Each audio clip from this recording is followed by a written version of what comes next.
అలా నేను మీ శేషరావు. అమెరికా వైపు చూస్తూ ఉంటేనే అక్కడికి వెళ్ళాలి అనుకుంటున్నటువంటి వాళ్ళకి భయం వేసేటువంటి పరిస్థితులు కనిపిస్తూ ఉన్నాయి. అక్కడ ఉండేటువంటి వాళ్ళు ఎలా ఉన్నారో కానీ దూరం నుంచి చూస్తున్నటువంటి వాళ్ళకి మాత్రం అమెరికాలో ట్రంప్ తీసుకుంటున్నటువంటి నిర్ణయాలు హడలెత్తిస్తూ ఉన్నాయి.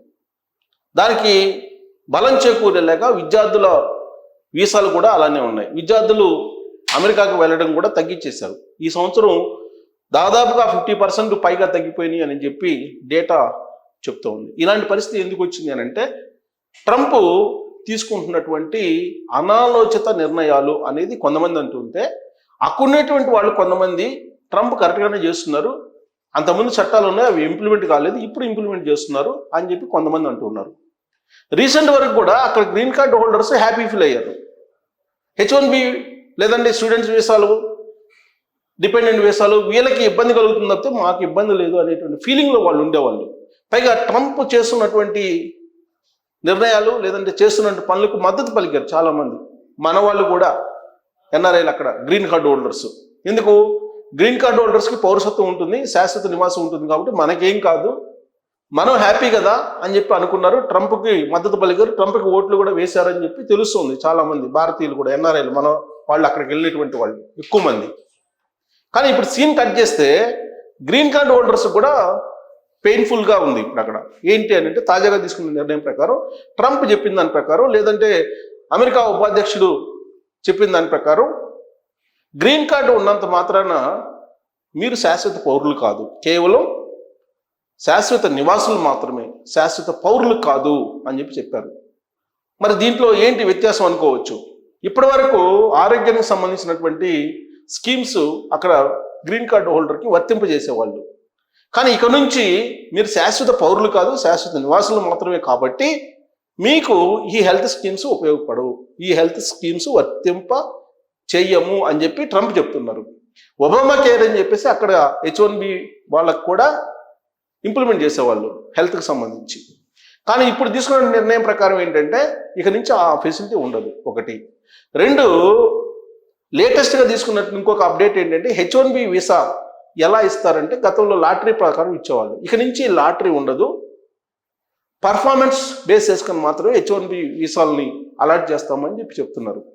అంటే మీరు చదువుకున్న తర్వాత మీకు వచ్చేటువంటి ఉద్యోగం ఎక్కడో ఏ కంపెనీలో వస్తుంది, ఆ కంపెనీ మీకు ఎంత శాలరీ ఆఫర్ చేస్తుంది అనే దాని మీద ఆధారపడి ఉంది. మీరు ఒకవేళ మంచి ప్లేస్మెంటు వస్తేనో లేదంటే హై శాలరీ ఉంటేనో మీరు ఎలిజిబుల్ H1B వీసాకి. ప్రయారిటీ ప్రకారం ఇచ్చుకుంటూ వస్తారు, పర్ఫార్మెన్స్ ప్రకారం. జనరల్గా పర్ఫార్మెన్స్ బాగున్నప్పుడు బెస్ట్ కంపెనీలో వస్తుంది జాబ్, దానికి తగ్గట్టు శాలరీ కూడా ఉంటుంది. అలాంటి వాళ్ళకి మాత్రమే H1B ఇస్తాము, మిగతా వాళ్ళకి H1B ఇవ్వము అని చెప్పి చెప్తున్నారు. ప్రస్తుతం అనాదిగా వస్తున్నటువంటి సిస్టమ్ ఏంటి? లాటరీ పద్ధతిలో ఒక 60,000, 70,000, 80,000 ఆ సంవత్సరం ఉన్నటువంటి దాని ప్రకారం ఇచ్చేవాళ్ళు. దాన్ని లాటరీ వేసేవాళ్ళు, లాటరీలో సెలెక్ట్ చేసేవాళ్ళు, లాటరీలో తీసేవాళ్ళు H1B. దాన్ని సెలెక్ట్ అయితే కనుక ఆటోమేటిక్గా దానికి సంబంధించినటువంటి పే స్లిప్లు కానీ లేదా ఇతరత్ర డాక్యుమెంట్స్ కానీ సబ్మిట్ చేసేవాళ్ళు, పరిశీలించిన తర్వాత H1B ఇచ్చేవాళ్ళు. ఇక నుంచి అలా కాదు అని చెప్పి ట్రంప్ చెప్తున్నారు. అంటే ఇక్కడ నుంచి దొంగ సర్టిఫికేట్లు పెట్టి వెళ్ళేవాళ్ళు, లేదంటే ఇక్కడ పర్ఫార్మెన్స్ లేకుండా ఏదో ఒక రకంగా అమెరికాలో పోయి స్థిరపడదాము ఏదో ఒకటి చేసుకొని అని చెప్పి వెళ్ళేవాళ్ళు, వీళ్ళకి స్థానం ఉండదు. పూర్తిగా మెరిట్ స్టూడెంట్స్కి మాత్రమే అవకాశం ఉంటుంది. మెరిట్గా ఉండేటువంటి వాళ్ళకి మాత్రమే అక్కడ H1B వీసా పొందడానికి అవకాశం ఉంటుంది. సరే, ఇంత కష్టపడి H1B వీసా తీసుకొచ్చుకున్నా ఒకవేళ జాబ్ కనుక పోతే ఇంతకు ముందులాగా 6 నెలలు టైం ఇచ్చే పరిస్థితి ఉండదు అనేది ట్రంప్ చెప్తున్నారు. దీంతోపాటు ఓపీటీ మీద చాలామంది స్టూడెంట్స్ అక్కడ వర్క్ చేస్తూ ఉంటారు. ఈ ఓపీటీ టెన్యూర్ కూడా 2 years నుంచి 1 year తగ్గించాలి అనేది కూడా ఒకటి ఆలోచిస్తూ ఉన్నారు. సో జనరల్గా 5 years వీసా ఉంటుంది స్టూడెంట్స్ వీసా. ఈ 5 yearsలో 2 years చదువుకుంటారు, మిగతా 3 సంవత్సరాలు వర్క్ ప్రయత్నం చేసుకుంటారు జాబ్కి. ఈలోపు జాబ్ వస్తే అక్కడ ఉండిపోవచ్చు, H1B కూడా వస్తుంది. కానీ ఈలోపు కనుక మీకు జాబ్ రాకపోతే, మీరు 1 year లోపలే జాబ్ చూసుకోకపోతే మీరు ఇంటికి రావాల్సి వస్తుంది. ఆ కండిషన్ తీసుకురావడానికి ట్రంప్ కొన్ని ప్రతిపాదనలు చేస్తూ ఉన్నారు.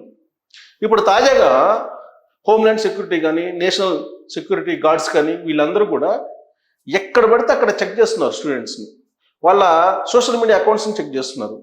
ఒకవేళ మీరు స్టూడెంట్స్ వీసాలో ఇక్కడ సెలెక్ట్ అయ్యి మీరు అక్కడ పోయి యూనివర్సిటీలో జాయిన్ అయినప్పటికీ కూడా మీ సోషల్ మీడియా అకౌంట్స్ పబ్లిక్లో పెట్టి ఉంచాలి. ఆ పబ్లిక్లో పెట్టినప్పుడు మీరు ఏదైనా సరే అభిప్రాయం వ్యక్తం చేసినా, లేదా మీ సోషల్ మీడియాలో ఉండేటువంటి పోస్టుల్ని రీపోస్ట్ చేసినా, లేదు వాట్సాప్లో మీ ఫ్రెండ్స్ తోటి ఏదైనా మాట్లాడినా కానీ మిమ్మల్ని ట్రేస్ అవుట్ చేస్తారు.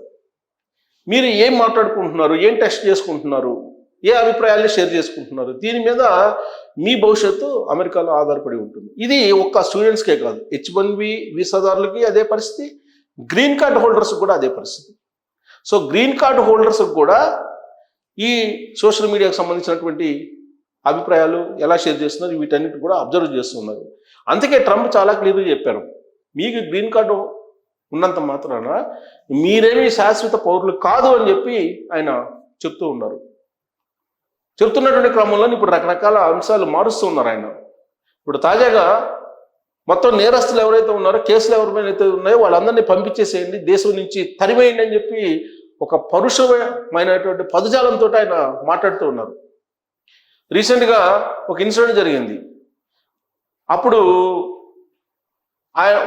అప్పట్లో కేసు పడినప్పుడు ఆ నేరస్తుడు బెయిల్ మీద బయటకు వచ్చాడు. బెయిల్ మీద బయటకు వచ్చి మళ్ళా నేరానికి పాల్పడ్డాడు. ఇప్పుడు తాజాగా కేవలం అప్పుడున్నటువంటి డెమోక్రాట్స్ కారణంగానే ఇలాంటి నేరస్తులను వదిలిపెట్టారు. కాబట్టి ఇలాంటి నేరస్తుల్ని వన్స్ కేసు ఫైల్ అయితే ఇమీడియట్గా అసలు శాకౌట్ చేయాలి అమెరికా నుంచి అని చెప్పి ఇప్పుడు ట్రంప్ భావిస్తూ ఉన్నారు.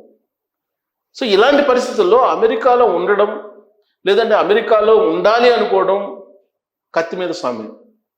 అలా అని చెప్పేసి అమెరికాలో ఇన్ని ఇబ్బందులు ఉన్నాయి, ఎవరైనా వస్తున్నారంటే ఎవరు రావట్లా, దాదాపుగా ఎవరు వచ్చినటువంటి దాఖలాలు కనిపించట్లా.